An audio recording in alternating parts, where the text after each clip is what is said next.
Well, it is the 25th anniversary weekend of the Rangers winning the Stanley Cup in 1994. I know, I say, why do the Rangers talk about it all the time? But when I watched it in real time yesterday and I heard Sam Rosen say this. The waiting is over. The New York Rangers are the Stanley Cup champions. And this one will last a lifetime. No more curses. This is unbelievable. These people have waited a long time. Fans, players, coaches. Unbelievable. I went back to those 90s days, and I wish they were back. I wish the waiting could be over once again, and we don't have to wait another 25 years later. But on the same day of the anniversary, there was some good news for the city that under the Trump stuff, under the national scene, got widely underreported nationally. Locally, we've been on top of it. There was justice for Junior, as all five that killed Justice Lil Jr. in the Bronx bodega have been found guilty by this Bronx judge. And if that's not justice, I don't know what is. So I'm very proud of our city's justice system working in the favor of the family for Junior. And remember, the hashtag Justice for Junior was trending there for a long while. The kid was 15 years old, Junior Guzman Feliz, and he was murdered in this bodega in the Bronx. But all defendants on trial, after one day of deliberation, found all of them guilty on all counts, including first-degree murder, second-degree murder, and gang assault. And I really hope that this new plan that the mayor has, that the governor has, to release people like this who have committed murder in the past, I hope they don't get that benefit, and I hope they stay in jail and do the time for something so heinous and so criminal. So that's a good thing, and it should send a message. You know, there's been a spike in this, and we're going to talk with Mark Chiusano in a minute. There's been a spike in stray bullets through the city and gunfire, and it's hopefully this verdict will be an example for many in the city to not commit crimes of this nature or of any nature. So there's that, and then of course, the other thing that was going on is Sarah Sanders is out as press secretary, and many people are happy she's gone. Many are sad she's gone. So we'll see how this shakeup happens. But for now, we're going to take a quick break, and then Mark Chiusano is going to join me on this podcast, Keeping It Real, with Alexander Garrett. We'll be back in just a bit. Hey, Keeping It Real with Alexander. Thanks for tuning in each and every time on this or any platform you may hear Keeping It Real with Alexander Garrett on. Now, before today's show, I want to tell you a little story.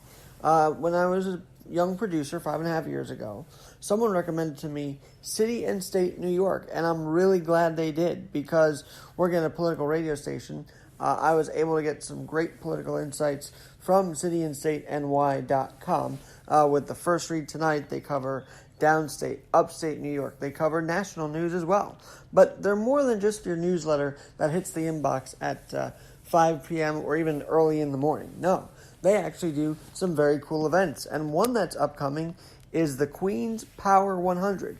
Did you know that City and State's must-read list of the most powerful people in New York City has been a long-standing institution in New York? And this August, they are bringing the Power 100 list to Queens. That's right, the borough of Queens. And the August 5th hard copy edition of City and State will debut at this very special reception on August 7th, celebrating the people on the Power 100 for Queens.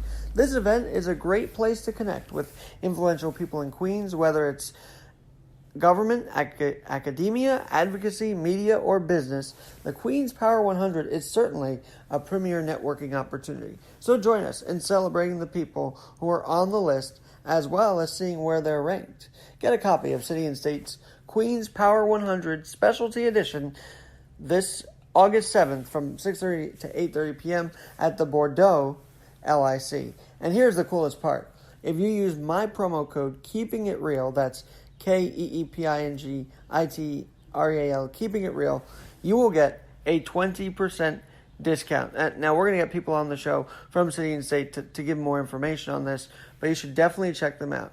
cityandstateny.com/events, and there you'll find the Queens Power 100. So certainly if you're in Queens, you should definitely check it out. 20% discount using the promo code Keeping It Real. And we'll talk more about it as the days to come. But for now, enjoy today's show. Well, we continue on here, Keeping It Real with Alexander Garrett, and I hope you're having a great, great Friday. Obviously, as I mentioned in the open, 25 years ago, the Rangers winning it all. I hope that we don't have to wait another 25, but we'll take it as it comes. But right now, Mark Chiusano of AMNY New York joins me once again. Mark, it's been a while, but thanks for joining me today. Yeah, good to be here, Alex. Thanks. So I brought you back on because since we've had you on, you've had a lot of stuff going on in your career, your podcast, you're still doing the newsletter. What's been going on since we last talked? Yeah, it's been very busy. So during the fall, during the midterm elections, I was doing a weekly podcast about some of the Long Island races for Congress. They ended up being pretty interesting. A couple of Democratic challengers made pretty good runs against Republican incumbents, including Pete King, who's forever and who New York City voters probably know pretty well as well. So yeah, I've been doing that, and then that wrapped up at the end of the year, and we're looking at some more podcasts coming soon, which I'm sure I'll keep you posted about, but nothing yet. Yeah, shoot me in, and I will certainly share it because you've got a lot of insight. And I brought you on this week because obviously there's so much going on. Thank God this judge found all 5 guilty in Justice for Junior. I mean, that's needed, and as you were talking off the air, hopefully this does heal the community. Yeah, and like I said, I haven't been following the case, the ins and outs too much, although our reporters have been. It's been sort of a big, an important thing for our readers. And, it's hopefully it does help hopefully this brings some sense of closure to those, that part of the Bronx and the patrons of the store and owners and just community members at large. I certainly hope so. It's a good news Friday for that, on that front for justice anyhow. Now, you've been in Albany, and obviously last night there was a lot of outrage, a lot of support for ending religious exemptions for vaccines. I think it's a good thing. I'm sure you might too. Yeah. So actually, I've been reporting from here, as have other members of the editorial board from here in New York. Which actually makes it kind of interesting, just trying to reach legislators by phone or text and just see, what is going on, what is happening one moment to the next, and it can kind of change from afternoon to afternoon. Vaccines was one of the crazier ones. There's some really intense video of some of the legislators being, confronted by constituents. But ultimately, it did pass, and the state, and Cuomo signed it within minutes, and the state ended religious exemptions for immunizations, which is something that only a few states in the country have done. And I do think it's important, particularly with this measles outbreak that we have here, centered in New York, the majority of cases here. And so hopefully this will maybe do a little bit to fight back against the misinformation and the sort of stigma against vaccination. But we'll see. It's definitely an important vote.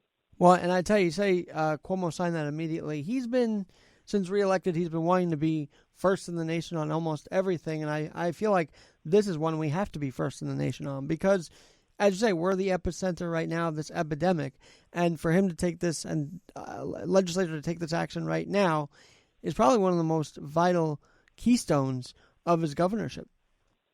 Yeah, I think so. And I mean, I can't stress enough the sort of misinformation that's out there about this stuff. So it's really important that, the state kind of makes it clear what the science says and what is important from a public health perspective. Now, on the city level, I remember they were going to start fining people who didn't vaccinate. How's that been going? Have you been following that at all?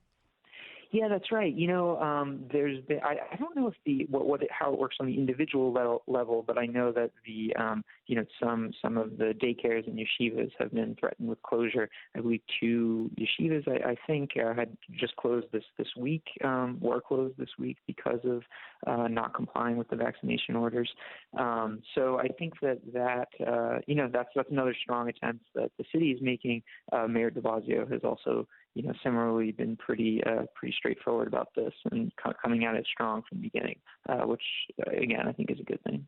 Absolutely, and then, for De Blasio, Mayor De Blasio, who instituted the whole fining thing, I wish he would act that New York like he does on that case and on the case of, he goes to these crises. When the chopper hit the building, he and Cuomo were right there on the scene, and those are the good days for the mayor and the governor because they see us through the crisis, through the tragedy. When it's not a news day, they just wander and sort of just go to Iowa. It's just kind of weird. Yeah. I mean, it's Mayor De Blasio 2020. It's a real campaign, and he's on the debate stage. So it's really happening. June 25th or 2026, I guess. He'll be on the stage. And maybe I'm not a good host for asking him to skip the debate. I just feel like he should skip it all and focus on the city, especially now that there's now a spike in stray bullets and gunfire. I mean, he's not focused on any of that. Well, it's interesting, right? He just closed out a budget deal he had a handshake agreement on the budget with Speaker of the City Council Corey Johnson. So that does leave him with quite a bit of time now until the debates, I guess, to prep if he wants to. I go back and forth about the presidential run because on the one hand, there are a ton of issues in the city that need dealing with and that need a mayor's full attention. On the other hand, this is the mayor of New York City. He's the mayor of the largest city in the country, and I think it's the most difficult job in the country, maybe besides the president. And he's running for president, and he's on the debate stage. So I think it's hard for us not to pay attention to that. I think he will probably, get his say across on that debate night. So it's very difficult to sort of ignore that. Well, and I tell you one thing, and I hate defending De Blasio on certain things because I just think he's not been good on the whole for the city. But I will give him this. 10% July 4th, 2013. And yes, it's a local election, mayoral election. But he did overcome Christy Quinn, who was the speaker at the time. He did overcome Will Thompson, who was, leading candidate. And, of course, Weiner was until the whole scandal happened again. And that really propelled De Blasio. But I remember there was a time where he was at the lower rung and he worked his way up. Yeah, and he likes to – I totally agree with you. I mean, he likes to say that he's never lost an election in his career. And it's true, right? At least in his professional career. I don't know what he did in high school or whatnot. But he is good at politics. He likes politics, like the sort of give and take of electoral politics. He likes being on the stump. As I know I'm sure you've followed him around and heard him. He can actually be pretty good on the stump there. He likes kind of fighting with people about issues. So I don't know. I don't think I don't know that he's on the same level as like Elizabeth Warren and Biden and these other people in the debates, but he's certainly not to be underestimated. No, not at all. And I've seen that. We've seen that here in New York City alone. So you got the vaccination now. Now I know you've still been in Albany. So what else are they covering that isn't getting much attention? Yeah, no, great question. So we got the end of session coming up. It's scheduled to be Wednesday. The rent regulation laws that were agreed on earlier this week just got voted on, but there's still a lot of stuff that's kind of just being thrown up in the air, and we don't know if it's going to stick or not. I mean, the one big one is marijuana legalization. That seems extremely complicated, and I'm not sure that there's going to be enough time to kind of iron all that out by the end. But one example that I like that I've been looking at is this bill about solitary confinement. It's called the HALT Solitary Confinement Act, and it's about sort of reducing the use of solitary in state prisons and jails. This is I think that most people can agree that even if someone has done something wrong and they're behind bars, they don't deserve to be tortured. They can probably use some help even while they're in there because eventually they're going to be coming out, right, mostly. So you want them to come out in some state where they're going to be able to contribute to society. And solitary means that, you're behind bars for 23 hours a day, sometimes more, and this can happen for years. It really can drive a person crazy. Anyway, this bill has been pushed for quite a while, since something like 2014. It's got a lot of support in the Senate. It passed the Assembly last year. Feels like it should probably get through, but it hasn't been voted on yet. And sources are telling us that it's kind of it's in the mix, it's hanging in the middle there. And one reason maybe is because there's been so much criminal justice reform already, and so people, I don't know, maybe it could be that people just don't have the appetite for another one, which I think is kind of sad and emblematic about this rush at the end in Albany, where we have these last couple of days and legislators are trying to kind of finish everything out, all sorts of issues, vaccines today, or vaccines yesterday, marijuana solitary today. So, we'll see what happens, but you almost wish that they could stay up there another month and hammer it out, And I'm going to push back a little bit on the solitary, because if they did do a heinous murder, I don't know, I just feel like, should they not be given solitary? Are they not that much of a threat? Is that what the argument could be, or what's this based on? I think that, one argument that I think is interesting about solitary is that correction officers say, look, we need to control we need to sort of keep order inside prisons and jails, and solitary is one tool that they use. And I think that it's certainly true. It's a dangerous environment. It's a really difficult job being a correction officer, and you do need to have tools to kind of make sure people are acting all right behind bars. But I think what the activists are saying, the people who have been through solitary say, is that, look, this doesn't help. You're keeping them away from the general population, but they're just getting crazier and crazier when they're in there, and then they come out and they have more mental health problems and more issues. They're maybe more violent.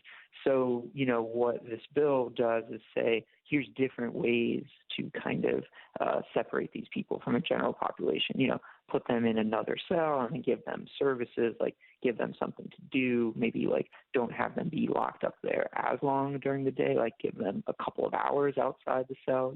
We're not talking about letting them free into just the world, but just trying to kind of pull back on that, just literally sitting in a cell that's about the size of a bathroom for an entire day for months on end.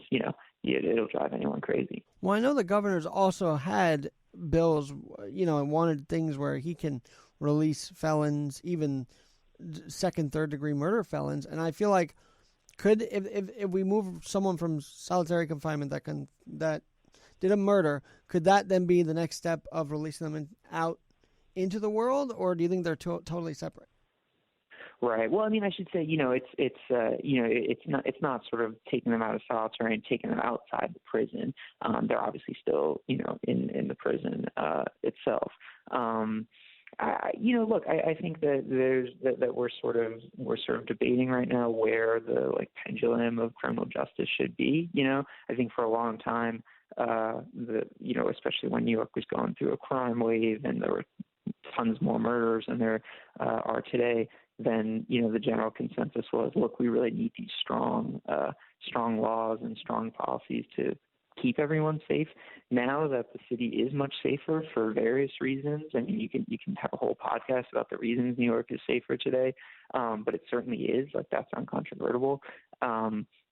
Now people are saying maybe we do want to be a little more careful with how we police people and how we keep them behind bars. And, it's a conversation. There's no sort of definite answer for every single one, but we're certainly debating where that pendulum should go now. And I think that's what's happening in the legislature.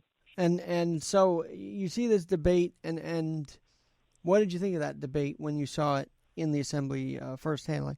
What was it like? What was the atmosphere like debating the solitary confinement and even the release of prisoners?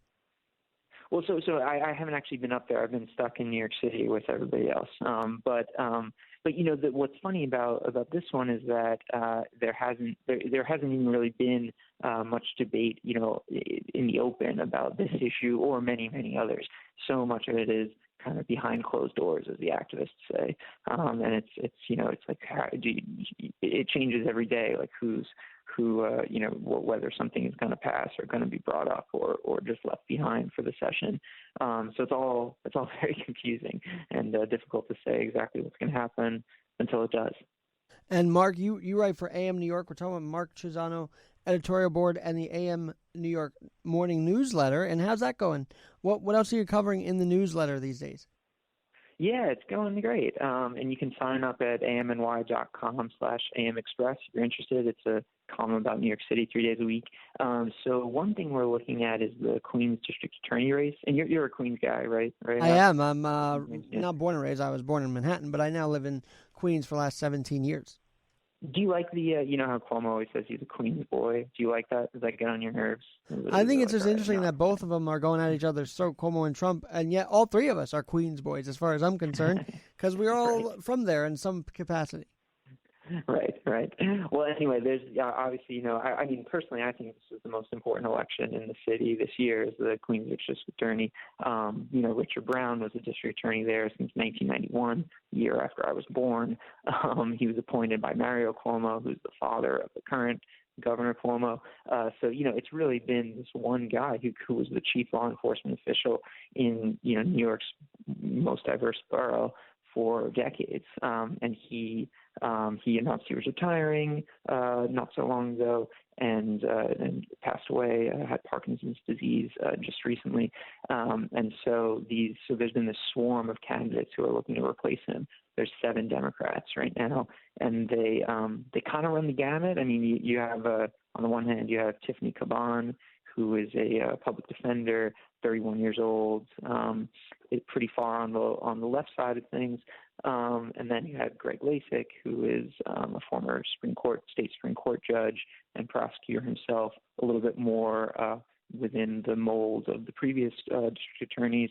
But you know, again, we're talking about that conversation. Most of the candidates really have been on that more kind of left-leaning side and kind of opening up the system a little bit, making it a little more transparent, and making it a little, I guess, kind of softening it a little bit for the people who go through it. So it's really interesting to watch. It's going to be a big change for Queens, and you know, everyone should go out to vote June 25th. Now, you know, I know that they were going to put a jail kind of right next to the Borough Hall, and I wonder if the DA's race is going to be important for that aspect as well, because it looks like they're going through with the jail right there near Borough Hall. So that might have a sway in who people vote for, no? That is definitely one thing that there are differences on among the candidates. I off the top of my head, I think Caban had said she did not think that was a good idea. I think she actually agreed with Lasik on that. That's sort of the two ends of the spectrum, kind of agreeing for different reasons. But no, I think you're right, and it's really worth checking out all 7 candidates for the Democratic primary and checking out their positions and seeing who you think best represents you. Like I said, it's a big change for Queens. Absolutely. 91 to now is pretty much, I don't know, it's sort of like I don't know how to say it, but it was there, the status quo, so to speak, of Richard Brown doing an amazing job. Now that all gets switched up. So what else at AM New York do you have your eye on for the coming week? Yeah, well, you know, we got the end of session coming up Wednesday. Curious what else gets thrown in there. Another bill that is pretty interesting for the city is about legalizing e-bikes and scooters, the e-scooters. So we'll see what happens. That's kind of been gaining sponsors over the last couple of weeks. It seems like it may actually pass. It hasn't been talked about too much. These are like the you know, the sort of bikes that have an electric motor on them, which let people ride them a lot easier. So, you know, we'll see what happens there. That's going to be interesting. And then obviously marijuana would be a big change for the city if that happens to get through. Now, Mark, you know, we've been talking about topics and politics. I want to know about you. What's your favorite part of being a journalist in New York? There's nothing like it, right? Oh, it's so fun. It's the best job in the world for sure. I mean, you know, it's you can cover a million things at once. Like I'm essentially a kind of general assignment columnist, I guess. I cover all sorts of things as long as it's related to the city. But that means that, you know, on Monday I was running out to the scene of this helicopter crash in Midtown, trying to talk to people about that. And then, you know, the rest of the week I've been spending, you know, trying to cajole some legislators into telling me what's going on up in Albany. So, you know, it's always something different. It's always a lot of fun. And how long have you been at AM New York to date? This is going to be, I guess this will be about 5 years. Is that right? 4 years coming up the end of the summer. So, yeah, it's been a minute. So in your 4 or 5 years, what's your favorite moment so far? Oh wow, favorite or top moment. five, whatever you want to. Yeah. Let's see. I mean,